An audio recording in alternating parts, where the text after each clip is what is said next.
Hi there, this is Michael Becker, and welcome to this episode of the Identity Nexus.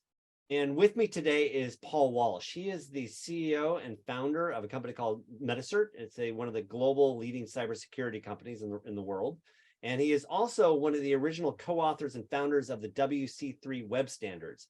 So the WC3 is the standards body that really establishes all of the standards of the internet today. And he was there at the very beginning. And ever since then, he's been developing and refining technologies and strategies on how to keep us safe on the web. And we've just been having a really exciting preamble conversation up until us hitting record for this episode.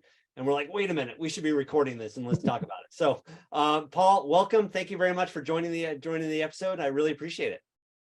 Thanks for having me. I just need to correct one thing, if that's okay. Yeah, please. I believe MetaCert is a global leader in cybersecurity. Not by revenue yet. It is in terms of having zero victims for such a long time.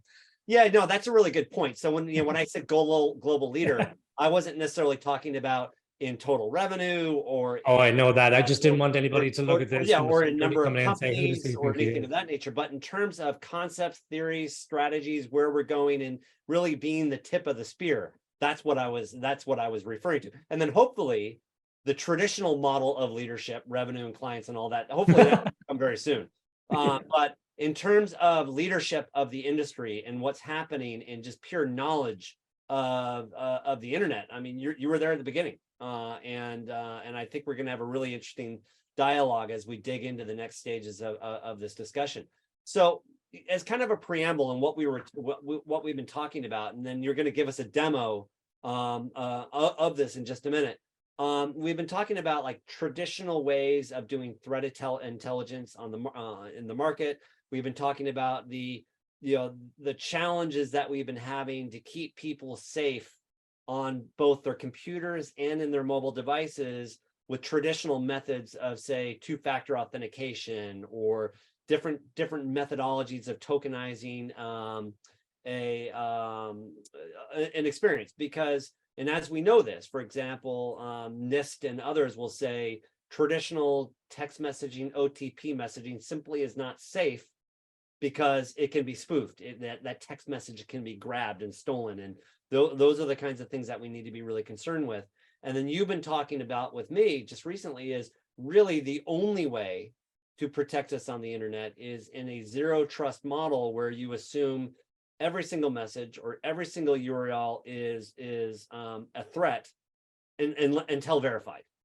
And that verification either can happen automatically, it can happen through personal interrogation, or it simply can't happen and you have to trust, just assume it's not fake. Or I'm sorry, the third one is it's been proven to actually be a legitimate threat actor, and so therefore it's bad. So it's either proven to be verified, unsure, or proven to be not correct. And did I kind of characterize that properly?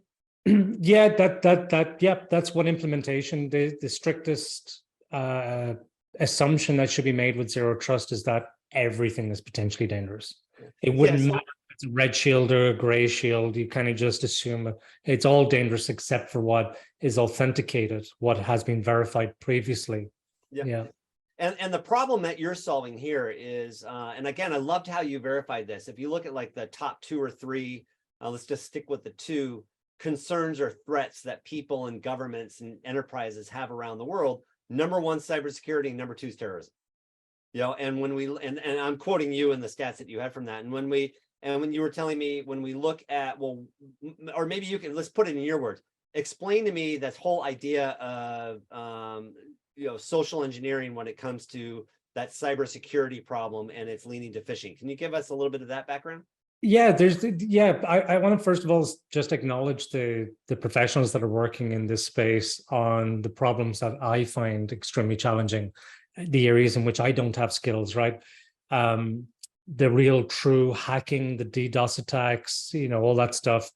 What I focus on is social engineering, which is mostly psychology. And let's pause there. Those are really legit and we're in a different problem than what we're talking about right 100%. now. Got it. 100%. Very legit, very serious, requires extraordinarily talented, skilled, experienced people who figure out how to address those problems. So in the sea of cybersecurity, we're going to zero right down into one of them, which is Yeah. the social engineering problem. We're going to zero down into one of them, which is social engineering, but it's actually responsible for over, or at least used in 90% of all cyber attacks in the world, whether it's the Keystone pipeline, Twitter being hacked, Hillary Clinton's emails, the 150 plus companies breached last year in an SMS phishing attack, whether ransomware attacks on healthcare systems.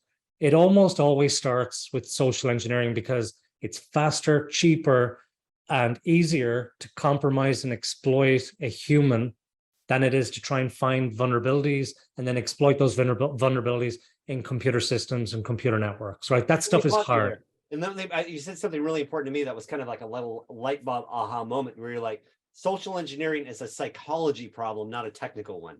Oh yeah, absolutely. So explain that to us.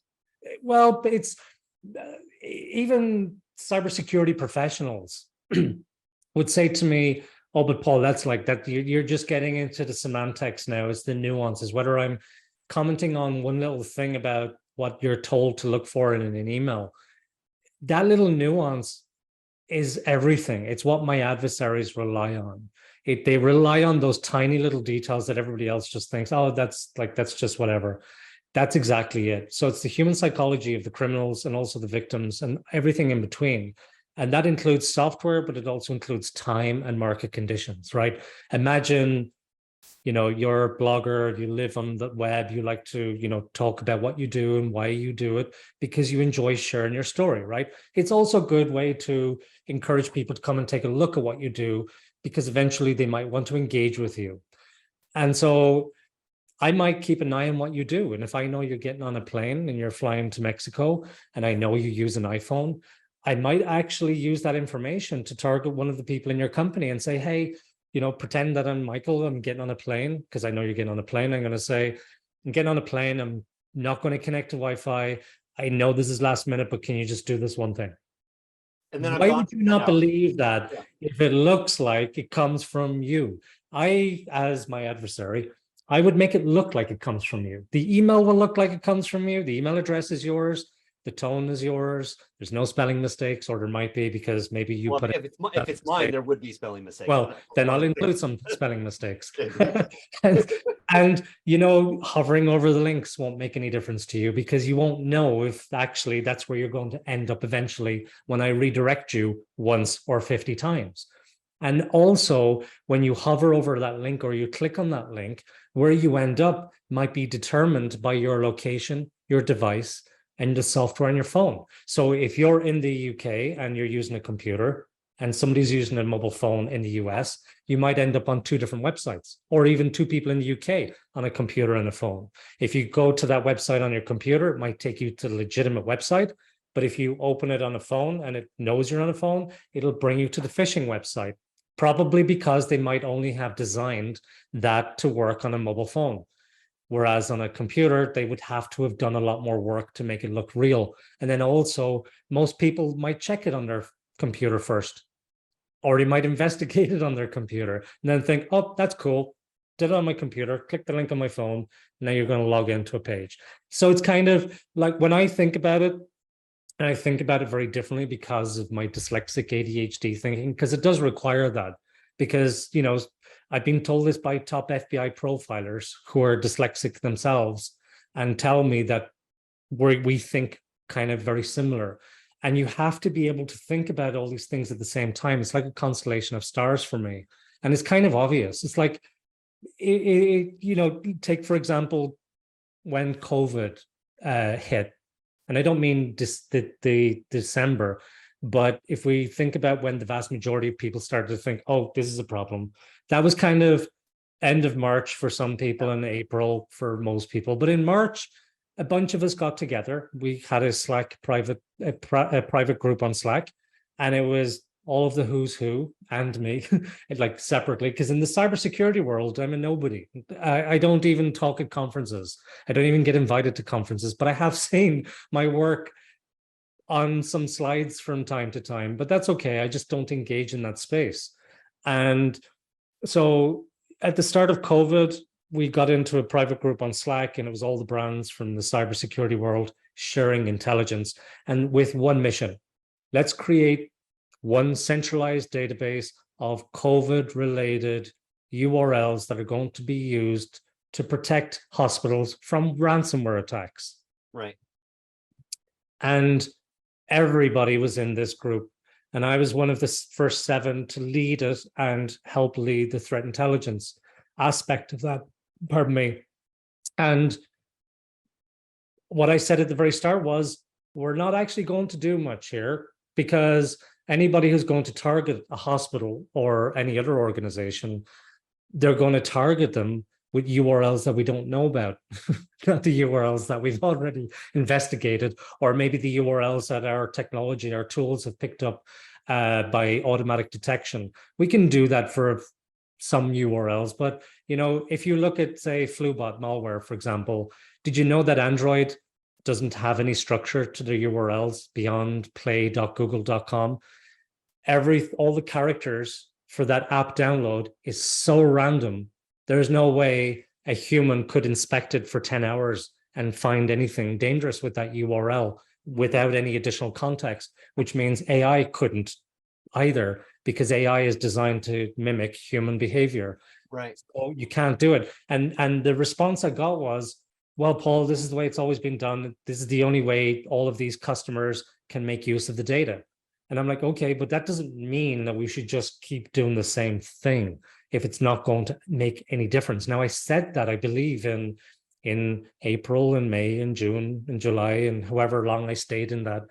And so we look back now and all we can see are a pile of ransomware attacks over the last few years. Yeah. And also I got complaints from companies complaining about the false positives, blocking innocent websites. So it doesn't work. And so let me pause you there then. So you said something really interesting that I don't want us to lose, in that you said, cybersecurity is the #1 threat that we're all concerned about.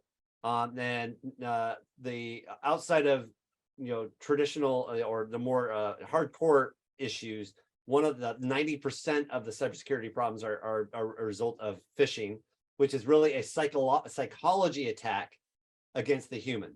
And obviously there's technology behind there. And the point being is, whether or not it's our desktop or the phone, the psychology is we're going to craft the design of that communication such that it's going to trick me to click on a link, trick me to then go to a web page, to then provide sensitive personal information, whether or not it's a username, a password, social security number, whatever they're looking to achieve and get. And one of the things you said was, in some of the traditional ways we go about it is, well, look at the URL or look at the email address or look at the logo, and all of that can be, especially with deep fakes and AI coming up, all of that can be so masterfully spoofed. Not even, let me pause you, and I need to do this because everybody keeps saying things in the security world. It's new and it's sophisticated. So in the media, they're talking about it's new. No, it's not. Let's not go to AI. Stop that for a second. Just skipping AI. Yeah. No, this is not even for your benefit. This is for everybody else. Let's not do that. Let me give you, back up a little bit. Yeah, so let me define phishing, because most people don't get it right. Yeah. Phishing refers to a technique, and a technique only. It does not refer to what you want to achieve with that technique. The technique is this: it is impersonating a person or an entity on the internet for illegal intent, malicious intent. That's it. What you do, why you do it, is completely irrelevant to the definition of phishing. Okay.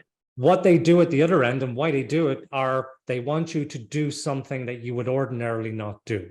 That's either giving up information that you didn't want to do or downloading something you didn't want. So you're either going to log into a website and lose your login credentials, or you're going to give your credit card details or your crypto wallet, or it could be corporate espionage.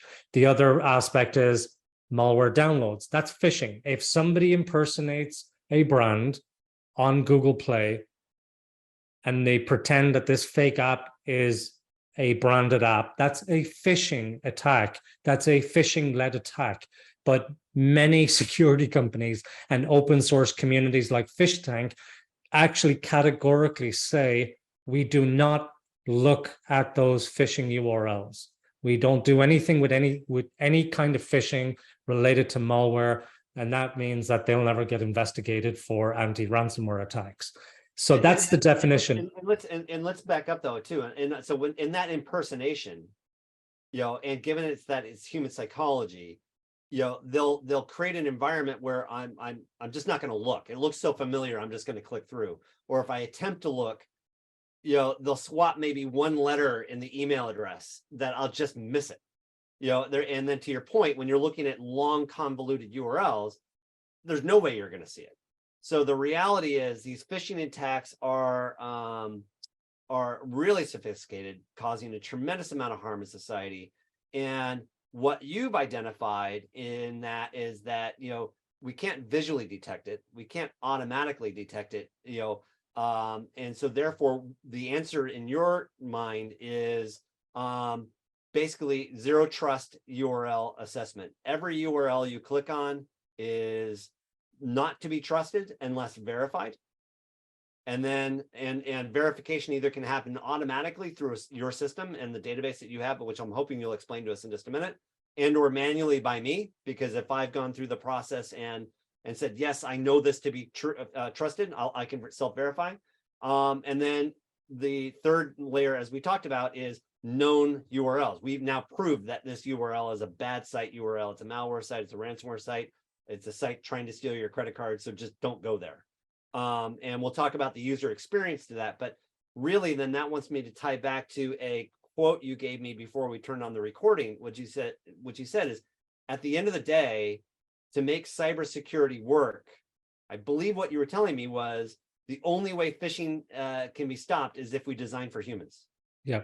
And the way to design for humans is to make it convenient, make it easier, make it visual, to give me those triggers to help me act appropriately, because that's the way the brain works, right? We learn these patterns, and the cybersecurity, the bad actors learn our patterns and then therefore take advantage of them.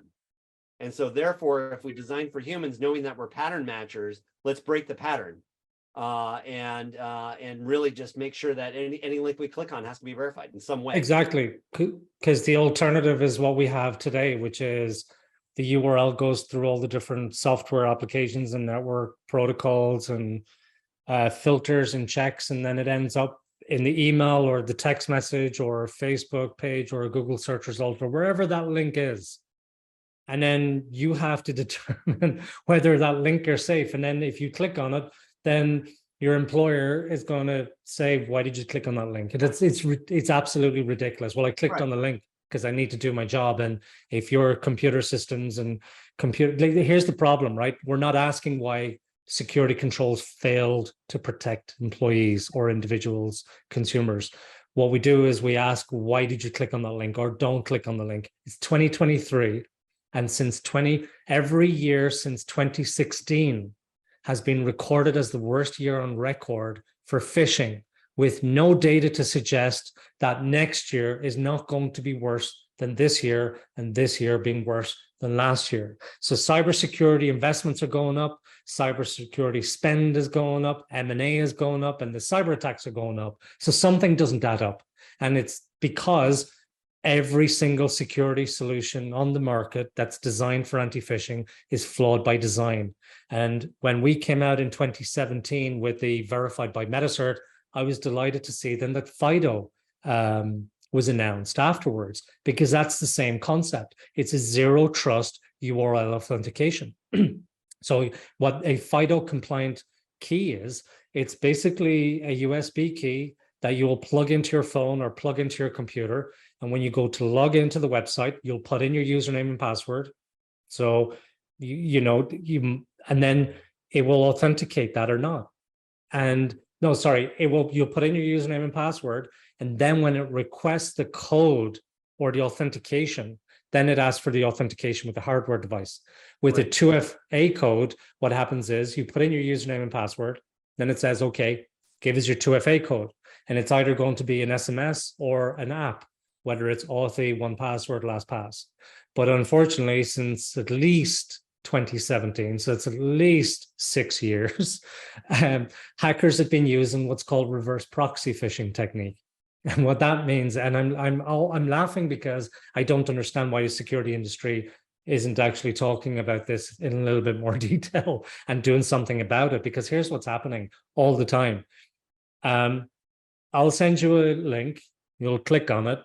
From that point forward, you're actually engaging with the real legitimate website, not a fake website like everybody's reporting and discussing, the legitimate Microsoft login website or an Apple login or whatever it is, because it's a proxy phishing attack. And so when I type into that website, all my credentials are going to that website owner, but they're going to the criminal as well. And the same with the 2FA code. So you think you're safe putting in your 2FA code. I'm like, I'm good. No, you're not. You're never good. And in fact, that's so widely used by threat actors, it's not even remotely safe. And I'm just thankful to see that the Cybersecurity Agency in the US now has actually come out with some white papers that state that applications used for 2FA are no longer phishing resistant MFA. The only phishing resistant MFA solution on the market, according to them, is a FIDO compliant key. They don't know about MetaCert. That's okay.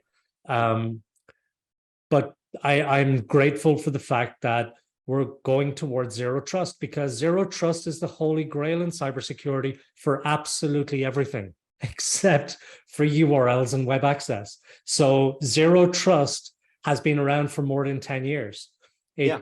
Like identity verification, app authentication, device authentication, network data authentication, brilliant, until you go to click on that link in your authorized application. There's no. Exactly. So on that note, let's show us what that looks like. So can you give us a quick demo and let us see what like the verifying of a URL really means in a zero trust environment? Let's see. Open up. And while you're pulling that up, what's the name of the US organization that has called this out? Oh, I'll have to dig that out for you. Let me. No worries, I'll find it. Because if I go down that route, I won't be able to concentrate on what I'm doing here. Yeah, so let's focus. So what we're seeing here is a fish tank. Yep, this is fish tank. I don't know why, but a lot of email security filters and browsers rely on this to protect people, and I'll explain why that's really silly in a minute. But here is, okay, it's not resolving. Let me pick, let's see, this one. I'm actually just looking for a URL that's been reported as a phishing URL. Okay, so this has been reported as a phishing URL. Not verified. It's opening up. And MetaCert hasn't authenticated it because the shield is gray here on my browser. Okay, Google so let's pause right here. Oh, not yet, because I want to show you the demo. That's yeah, I know, but I want people to understand what's happening. So I'm going to show you the magic. Got it. I'm going to show you the magic. That is a little bit magical, but I'm going to show you something a little bit different. No, so just it was your. Do you mind giving me your phone number on this? Yeah, no problem. But just in context of what we're seeing right there is. I'm going to show you. Yeah, I'm going to explain it. The browser extension is the MetaCert application that's being used in the Chrome browser. Ignore it. I don't want you to think about. I want you to come back to that. Got it. All right. So. Not 4.4. I'm in the US.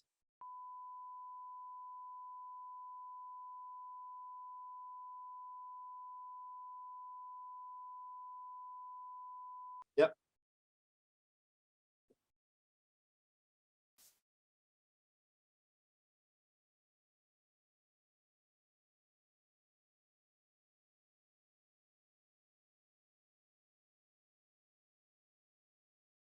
I'll just put this there. Actually, let me just do a test first of all. Okay, just make sure I get it. Yep. Oh, you know what? I'm actually doing a demo that nobody's going to see because it's on your phone. So I'll actually just give you the demo real quick and then I explain the shield here, because it's actually two demos in one. But I can actually weave in the phone screens into the video, so we can go ahead and do that. All right, awesome. So did you get that message? I did. I got the test message. Okay, cool. So I'm going to send you this. Okay. And what you're going to see, please explain it to people, and then you can show us in a minute. But I'll show. So I just received your text message with a bit.ly link that's been shortened. Okay, click on it because this is a message you just got, and it should be safe, right? I want you to pretend that you trust it for a second. All right. Somebody's going to click on it. Somebody's going to mess up my phone when I do this. Okay. And so then all of a sudden I got a screen, and I'll show this on the screen. Blocked by MetaCert, powered by MetaCert. Caution. Yeah, caution, right? Because it didn't authenticate. But if I was right, I could do this all day. So you see what you're looking at right here. Right there you go. Oh yeah, showed up. You might as well show the text message while I'm talking then through this. There's the caution page I got. Okay, and then shows the text message. And there's the text message I got with a bit. A bit closer, yeah. So what happens there is, so we're using Twilio to mimic the mobile carrier. So pretend that this is actually something that my adversary might use. They might build an application like this, a little bit more to it than this, just like what Uber or Skip the Dishes or a bank might use for marketing campaigns and text alerts, right? They have applications built on top of companies like Twilio. And then they get paid per message, Twilio does. So what we have here is this Twilio application mimics about less than 10% of the overall solution, which has been built for a long time now. So every message just gets passed through. And if it detects a link, check the URL in MetaCert. If it's not in there, fails to authenticate, replace that URL, and it'll do that all day long. So you could get 1 million messages that fail to authenticate, and you'll just keep clicking the links and nothing bad will happen. And then when it's verified and authenticated, you get the message, you get the URL, you click on it, and it just opens up. So it's like it's the gray shield, but with the message, with the text message, that's zero trust because you've been brought to a caution page. Yes. With desktop browser, you don't want it to be so much of an interruption because the gray shield will appear too often. Whereas in text messages, you don't get that many messages with URLs, and those that fail to authenticate shouldn't happen that often. Right. And again, how do I go about, tell us a little bit about the verified database. So how is that verified database created? You know, let me just take off the screen around the world is it being supported in? And then before we get there, actually, so you demonstrated this service. Where does this software actually exist? Does it have to be in the carrier network? Is this an application I could download as an individual onto my phone, independent of what Apple or my carrier is doing? Like, how does this work?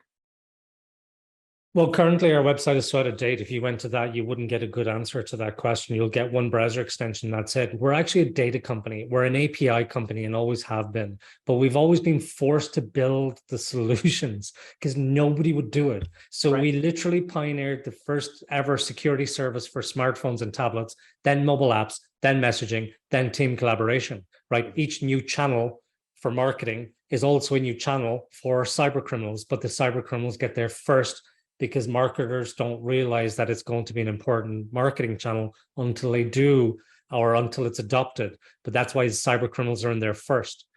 And so the database has been built up over years, and it constantly gets bigger and smarter every hour of every day.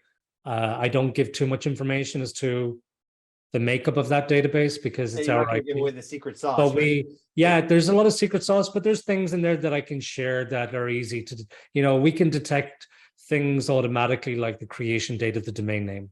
By itself, it's not an important enough signal, but under certain circumstances and with other signals, it becomes an important signal. The trick is knowing when, where, how, and why to put all of these. An example of that would be like SIM swapping for silent mobile authentication. They'll check if the SIM was swapped within the last 24 hours. And if it was, that's a signal to potentially the SIM card may have been stolen.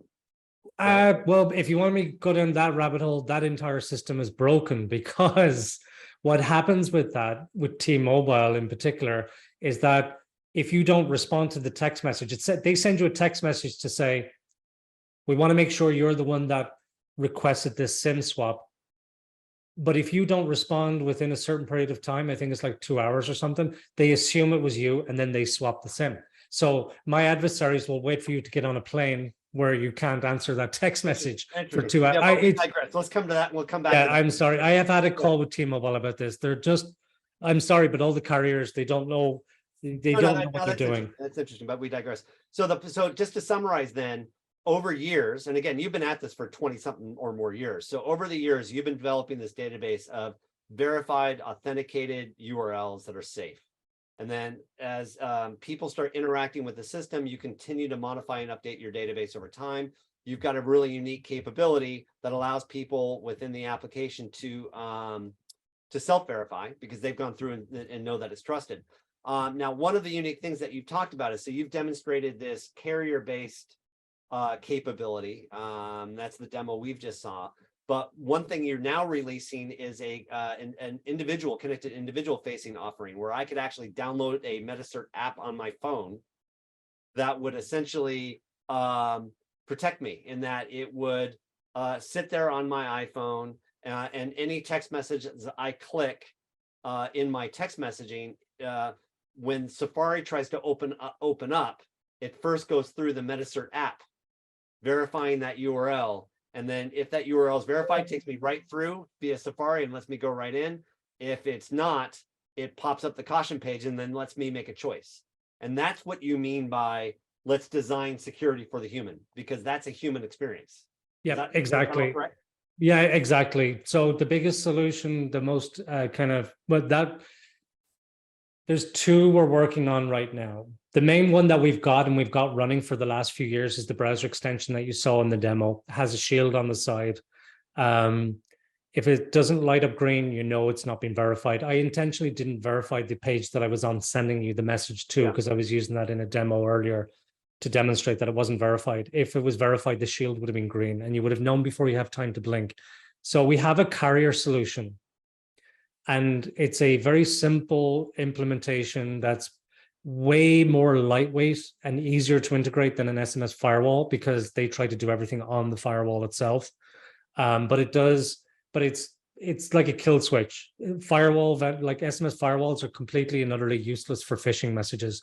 They capture some spam in the same way that email spam filters catch spam, but nobody in the world ever expects them to catch phishing messages. Right. It's like once every 10 years, I'll see something from Google saying, oh, we believe that was a phishing message that you already opened up yesterday. So the firewall vendors, they do a little bit of spam, but they're not built for phishing. In the cybersecurity world, we don't even have a category for SMS. So it's an appliance that, or cloud-based or on-premise, a carrier would add it. It would take 4 to 5 weeks. And then they have the solution that you saw. It literally is that easy. It's that fast. It's that quick and easy to implement. For consumers and businesses, as an interim solution almost, or as a parallel solution, we're working on an iPhone and Safari solution, a Mac computer solution. And that'll be in beta end of May 2023. So a few weeks from now. We've got some people testing it out right now. We've got some potential customers using it. And it's a simple application that you add to an iPhone or a Mac computer. Will support other platforms after this. And it synchronizes all the data. So here's what happens. Anytime you open a link, as you said, inside an application like your SMS app or WhatsApp or your email, any application that opens links inside the system browser and not inside the application itself, that's where the magic happens, right? As soon as you open that link inside WhatsApp, SMS, or email, it opens inside your browser, and then boom, before you have time to even blink, it changes green, and you know, oh, I'm safe. If it doesn't change green, and it's an important website that's requesting you to log in or download something, at the very least, you know to stop absolutely everything in your tracks and think again. Yeah. And then when you're happy, then you can add that to your own local list. And then it'll turn green. But it's a little bit more magical than what everybody else does. If you add, say, a LinkedIn profile or a Twitter account or a GitHub account or a Dropbox account, every link associated to those accounts will light up green. But every other account and every link that belongs to them will not be green, they'll be gray. So when you're right, so because social engineering happens all over the internet. Whenever there's a new channel, there'll be new threat actors. The existing channel is SMS. That's a new channel for threat actors. And they're migrating from email to SMS, and SMS has nothing, because all my adversaries and all my peers know that there's no cybersecurity for SMS. Yep. All right. Well, hey, Paul, unfortunately, I'm running a bit out of time. So let's wrap this one up. And so it's going to be coming out at the end of May. And if people want to get involved with this, how do they reach out to you? If they're a carrier, if they're a consumer, if they're an enterprise that wants to give it to their employees, do they send me an email, paul@metacerts.com. Find me on social media, reach out to me. I'm totally open. There's at least 15 carriers and 3 regulators waiting for the first carrier to go live with MetaCert. It's like they want it. They've said yes. Where does it go? How much does it cost? And it's like, they don't care enough about fraud and identity theft, right? Yeah. No, we'll see. So, Paul, in the final parting remarks, for the people that are watching this episode, what should they take away and what should their immediate action be? Every single person in the world could be a victim of a phishing lure, because my adversaries and I could literally catch out anybody. So if anybody does fall for a phishing lure, whether it's a targeted attack or a bulk phishing campaign, don't feel stupid. It can happen to anybody. I would say to anybody where they've had an employee or a family member fall for a scam, whether it's an elder or whether it's an employee, it is not their fault. It really isn't. And I would say just ignore the padlock, because 93% of all phishing sites have a padlock. And don't assume to know that your email is safe just because it looks like it comes from the right person and it looks safe. Just take all of that as a neutral signal. Don't take it as a safety signal. Take it as a neutral signal. That's it. That's all I can say. It's like, because it's such a hard problem to crack. The next step is anxiously wait for the commercial releases of the MetaCert apps once they come out. And YubiKey. Get YubiKey for all important critical systems. It's brilliant. And YubiKey is part of the FIDO standard implementation of the FIDO. Yeah, YubiKey is great. It won't protect you from malware downloads, but it won't protect you from most phishing, but it'll protect you on important critical systems. Use a password app so that you do have unique passwords, but it won't stop you from a phishing attack. Just know that these things add value, but they don't protect, like your front door lock won't stop somebody from climbing in the back window. Yeah. You have to be mindful of these things. Okay, so that's how. So this has just been absolutely fantastic, and unfortunately, I do have to run. So I want you back. But wonderful. Thank you very much. I really appreciate it. Thanks a million. Okay, I got to run. So we'll see. All right, man. Take it easy.